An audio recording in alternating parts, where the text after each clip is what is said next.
With your permission, Madam Chair, I'd like to ask Honorable Minister to do the presentation of the Food and Agriculture Country Compact. Thank you very much. Thank you, Madam President and the delegates. We'll start with a very small video of 5-6 minutes, and then we'll go on with the main presentation. Tanzania, a country with a current food self-sufficiency level of over 120%. This is a result of improved use of technologies that has brought about increased productivity. The nation's current priority is to become a food hub for Africa, improving its current utilization of fertilizers and allied technologies from the current 20% to more than 50%. This can only be achieved by ensuring that these technologies are available, accessible, and affordable to the majority of the country's farmers, currently referred to as smallholders. The country aims to not only transform how they are labeled, but also convert them into profitable small rural enterprises. To attain these goals, the government of Tanzania, under the leadership of Her Excellency Madam President Dr. Samia Suluhu Hassan, has embarked on an innovative digital process to avail fertilizer subsidies to its farmers in order to curb the effects of rising prices due to current world crises such as the impact of the COVID-19 pandemic and the conflict between Russia and Ukraine. The Tanzanian government has allocated 150 billion Tanzanian shillings, equivalent to around $64.2 million in order to enable farmers access fertilizer at affordable prices in order to increase productivity in agriculture, improve food security in the country, and increase availability of raw materials for local industries. The system that is used to implement the fertilizer subsidy program in the 2022-2023 financial year is electronic, so as to increase efficiency, reduce time, and management costs. The Tanzanian government's objective is to increase fertilizer utilization from the current 19 kilograms per hectare to 50 kilograms per hectare through different programs, including investment in subsidy programs, seed subsidies, extension services, and soil health. Mbolea ruzuku imeninufaisha sana kulinganisha na pale zamani ambapo mbolea ruzuku haikuwepo. Mwaka huu nimeweza kuongeza kutoka kwenye ekari 1.5 ambayo ilikuwa nimezoea kulima mpaka kufika kwenye ekari zaidi ya 6. Kama zamani nilikuwa nalima hekari 5, lakini kufikia mwaka huu bei ya mahindi iliyopo na mbolea ruzuku jinsi ilivyofika, nimenufaika sana na nikapata na moyo wa kutaka kuongeza tena walau heka 5 zingine za juu kutokana na ruzuku hii ya mbolea tuliyoifikia. Miaka ya nyuma tulikuwa tunanunua mbolea kwa bei kali. Sio tu kwa bei kali tu, lakini hata upatikanaji ulikuwa ni mgumu. Lakini baada ya kujiandikisha kwenye vocha, nimepata namba yangu ya vocha na nimeweza kupata karibu mbolea yangu yote. Na ndio maana nimeweza kulima ekari 50. The Tanzanian government's ultimate objective is to feed Africa and the world under PPP arrangements. Over the past 10 years, Tanzania has become a champion in leveraging public-private partnership to transform the agricultural sector. One of the best approaches is the Southern Growth Corridor of Tanzania, SAGCOT. To date, $1.04 billion has been injected by the private sector in agriculture, managed the farming of 284,098 hectares of land under improved technologies, impacted over 780,437 smallholder farmers who work directly in private company partners' supply chains, creating 2,015 jobs. While recognizing the power of public-private partnership, Tanzania is going to upscale the approach under the Southern Growth Corridor of Tanzania to establish other Tanzania agriculture growth corridors in 7 agroecological zones. The establishment of growth corridors will go hand in hand with the integration of the Building a Better Tomorrow Youth and Women Initiative, or BBT. Under BBT, the government has identified and cleared land for farming to the tune of 162,492 acres, under which nuclear farms up to 10,000 acres are subleased for 66 years to large investors.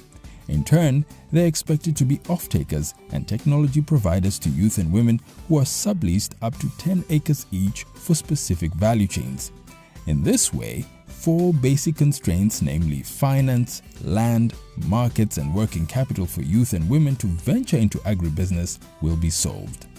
To make the world safe, fight hunger and food shortages, let's join hands with Tanzania. We are ready to reform. The journey has already started under our mother, Dr. Samia Suluhu Hassan, the President of the United Republic of Tanzania. Agenda 1030. Agriculture is business.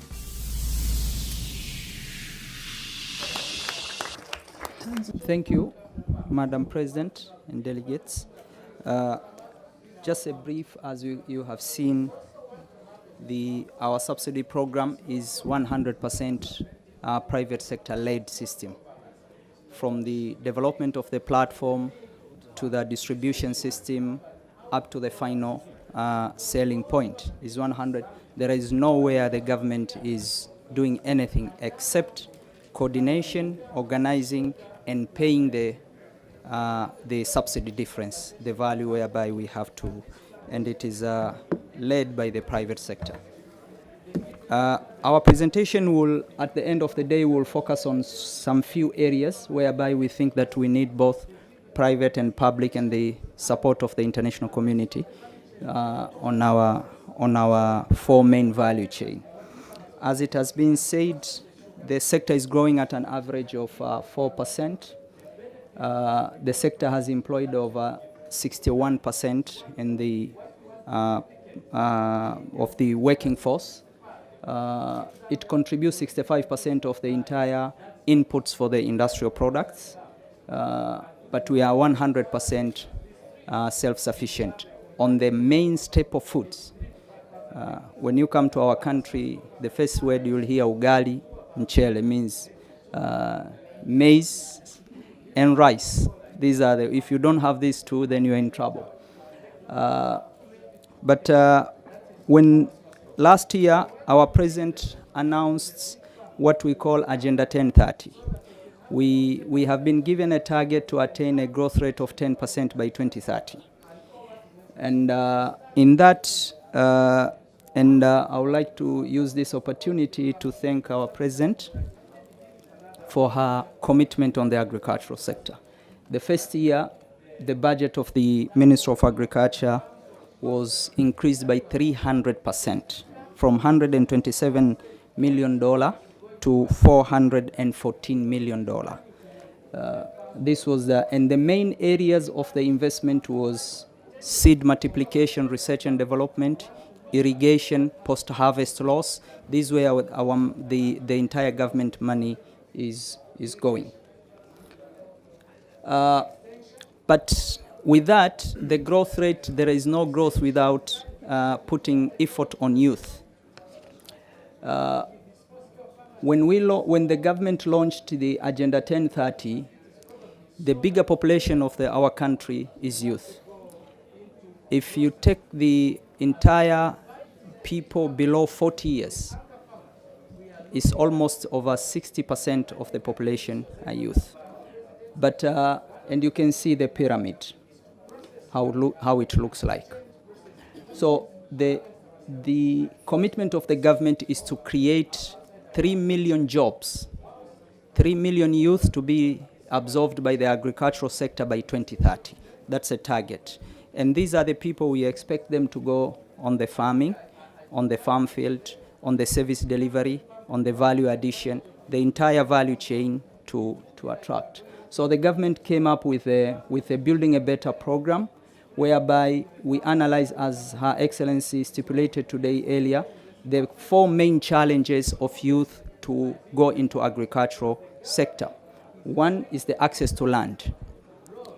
2, access to capital, financing. They can graduate from the university, but banks cannot agree to finance whatever the idea they have. They are not bankable. But also the technology. In our hometown, or where we are coming from, if you do any mistake, and I think this is an African culture, I don't know the other part of Africa, we are at primary school or secondary school, one of the punishment is to be taken to the farm fields. Yeah. Or if you fail, when you go back home, they will always tell you will end up to be a farmer. So every graduate from the university is not ready to go to the agricultural sector because of the historical facts and negative connotation. So the government decided that we have to change the technology in agro sector. But the final aspect is the market. So in this Building a Better Tomorrow program, it is 100% youth and women program. And the government has decided to put funds whereby they will be providing, the government will provide soft loans, the government will provide grants.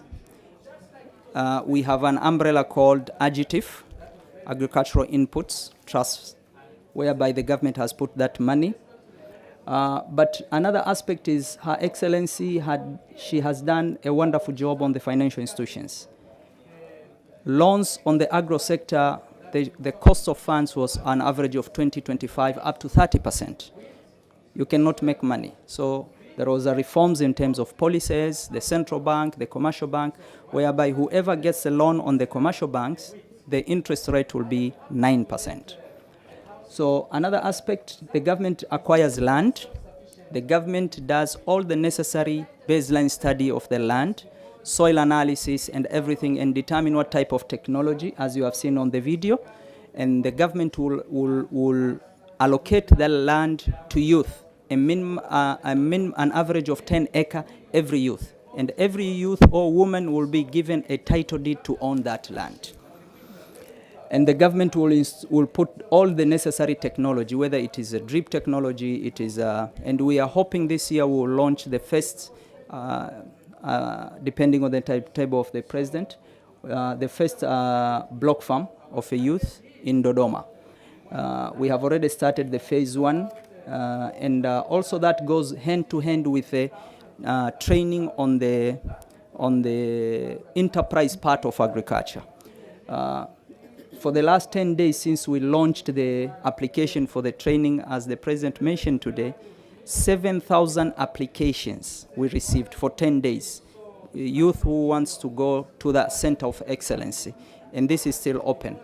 And 1,500 youth have applied for the soft loans and the grant. Those are already in the farm fields. So this is going on.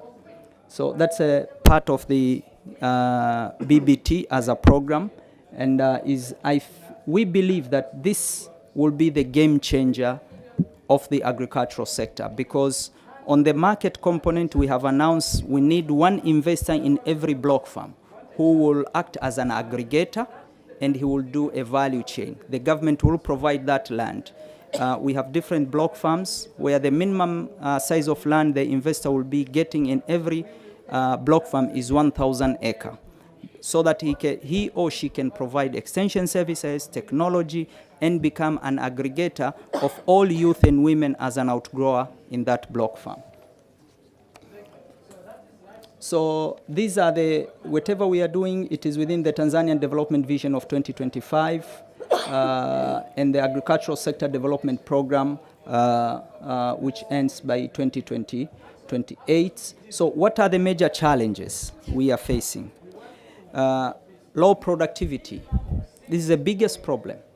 And on the low productivity, one is the uptake of the improved varieties of seeds.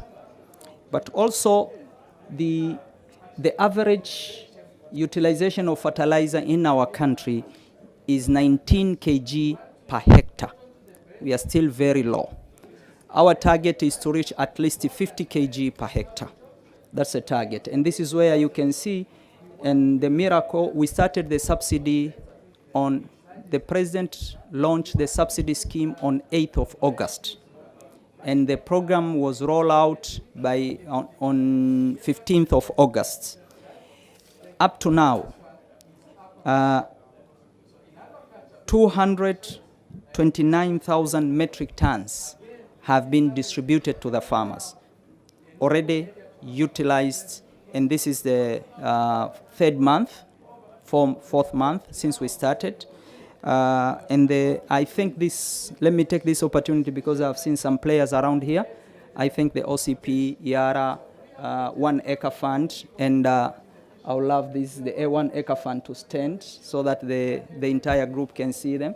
The model of the One Acre Fund is the best model I've ever seen in our country. Their distribution network is through containers, and they put containers in the rural areas where the farmers are to reduce the distance of the farmers to travel. And we thank for the trust of the private sector, and we thank you can see I'm working with the two guys, people with money. Yeah, people with money. I've become their bodyguard so that they return safe home. So we have already started paying the service providers. We paid up to now total of 50 billion shilling. But also we thank the African Development Bank. Madam President, I got a good news, the actual demand. You can see the gap.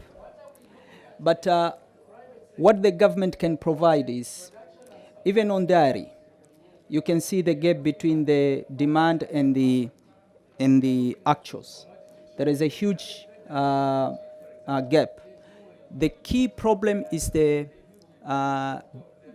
improved breeds.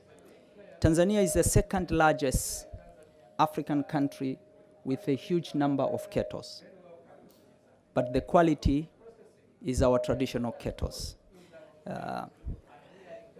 So we realize that we need to improve the breeds, and the country has a lot of government-owned ranch, whereby we think this is the best opportunity for the private sector to come in and have an agreement with us as a government for a long-term arrangement and use the available ranches in our country and improve the breeds through artificial insemination, through embryo technology, and that kind of the approach.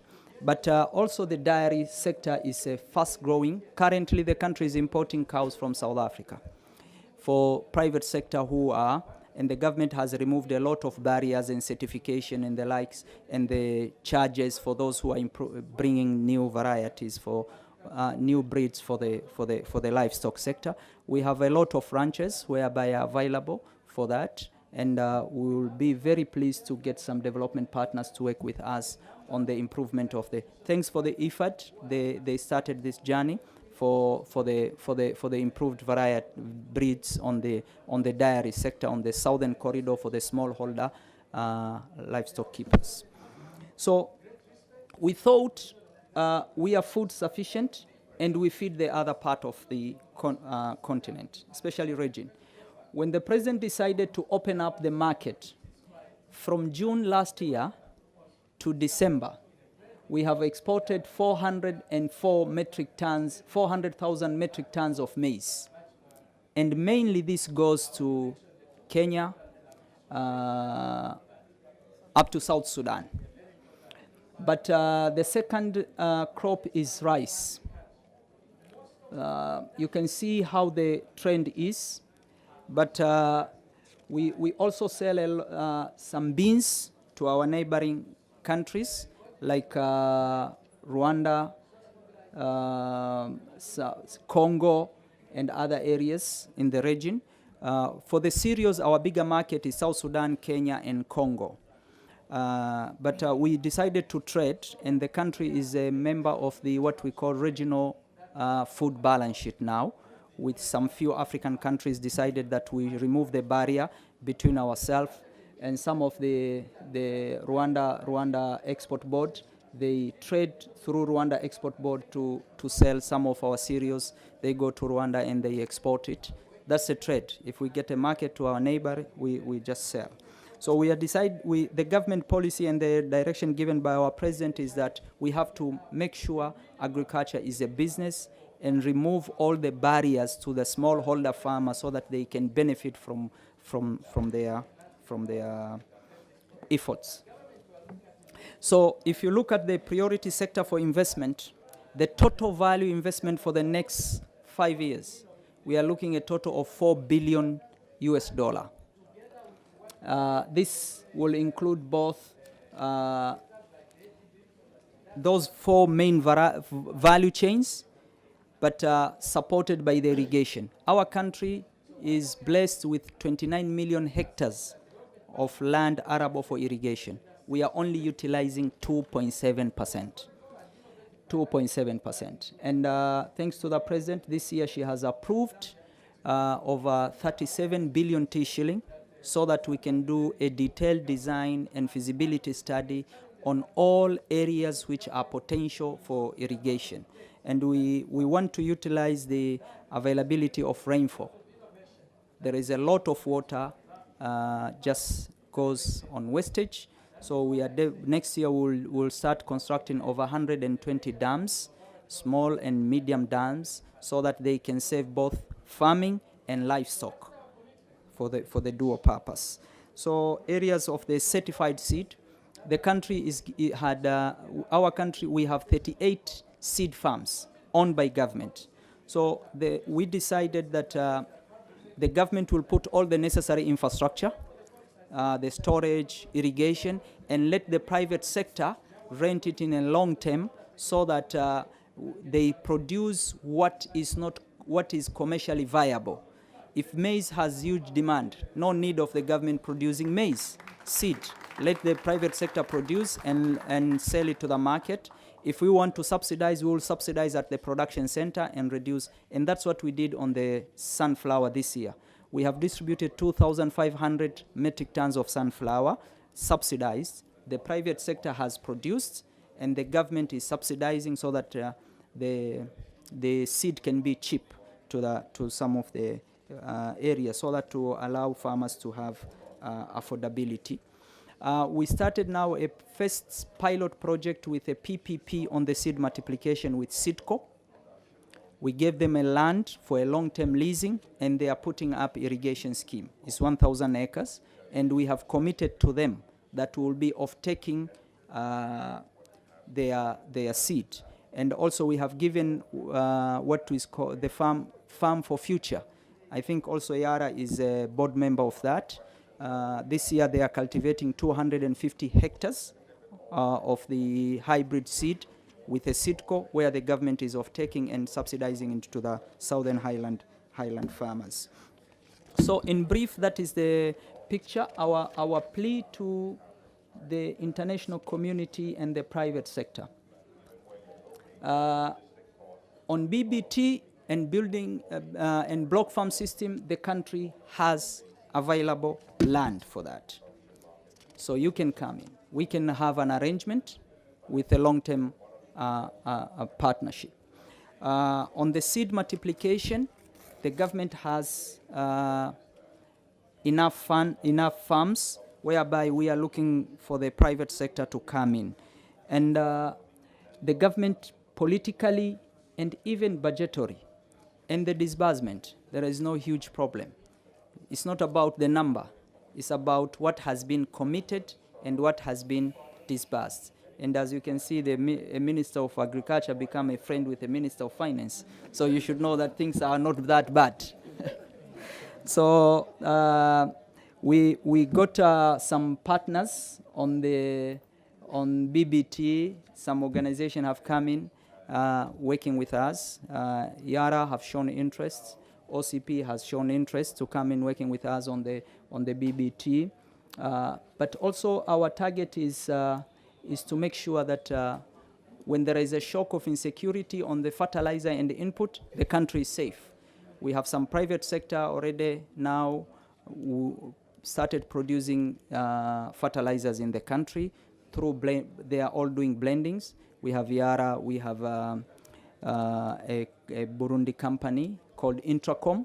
They are using the manure and phosphate and they are producing organochemical fertilizer, and they have already started producing, and we have already started consuming what they have produced. And finally, our focus, all agricultural activity come 2030. 50% of agricultural activity in the country should be driven by irrigation. That's the focus of the government, and we think that is an ambitious but it's attainable. for just a simple measure of subsidizing, the cultivated land of Tanzania for 2022-2023 has grown from 12 million hectares to 15 million hectares. This is a very big change. You go to a region, you see it's a double. And even my hometown, we don't use fertilizer, but this year they started using fertilizer for the first time. So I think the technology is the way to go. And Madam President, thank you for your time.